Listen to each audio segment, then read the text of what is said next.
केंद्र सरकार येत्या पावसाळी अधिवेशनात डिलिमिटेशन अर्थात मतदारसंघ पुनर्रचना विधेयक पुन्हा मांडणार आहे। याची माहिती एनडीएतल्या एका उच्चपदस्थ नेत्याने दिलेली आहे। यापूर्वी विशेष अधिवेशनात हे विधेयक मांडण्यात आलं होतं, मात्र ते मंजूर होण्यासाठी आवश्यक असलेलं 2/3 बहुमत केंद्र सरकारला मिळालं नव्हतं। आता पावसाळी अधिवेशनात हेच विधेयक पुन्हा एकदा मांडलं जायची शक्यता आहे।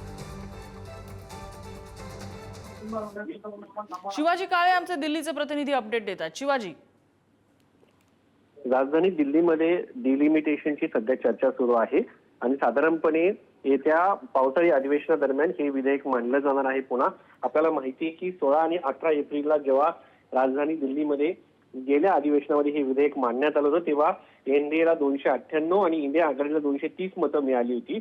मात्र त्यानंतर ठाकरे पक्षामध्ये झालेली 6 खासदारांची फूट, त्याचबरोबर टीएमसी मध्ये झालेली फूट 20 खासदारांची, त्यानंतर जर आपण पाहिलं तर डीएमके हे सध्या मोठा पक्ष आहे आणि तो सध्या इंडिया आघाडीपासून दूर गेलेला आहे। अशा परिस्थितीमध्ये सध्या केंद्र सरकार जे आहे, जे छोटे पक्ष आहेत इंडिया आघाडीतील, त्यांना देखील सोबत घेऊ शकतं, ज्याच्यामध्ये शरद पवार यांचा देखील पक्ष आहे। अशा परिस्थितीमध्ये हे सर्वांना एकत्र करत जो 2/3 363 सदस्यांचा आकडा आहे, त्यासाठी पाठिंबा मिळण्यासाठी केंद्र सरकार प्रयत्नशील आहे आणि डिलिमिटेशन हे पावसाळी अधिवेशनामध्ये कुठल्याही परिस्थितीत आणलं जाईल त्याची शाश्वती एनडीएच्या एका घटक दलातील एका उच्चपदस्थ नेत्याने दिलेली आहे आणि हे आपल्याला करायचंच आहे असं भाजपच्या वर्चस्व नेतृत्व आहे, शीर्षस्थ नेतृत्व आहे, त्यांनी या ठिकाणी सांगितलेलं आहे।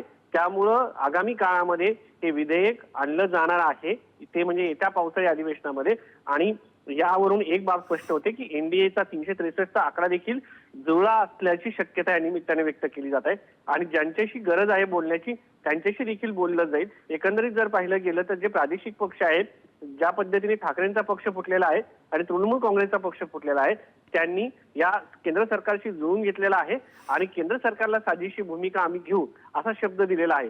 अन्यथा सर्वांचे पक्ष जे प्रादेशिक पक्ष आहेत त्यांना फुटण्याची भीती व्यक्त केली जात आहे आणि एकंदरीत जर पाहिलं तर डिलिमिटेशनचा मार्ग जो आहे केंद्र सरकारने या माध्यमातून मोकळा केल्याचं पाहायला मिळते।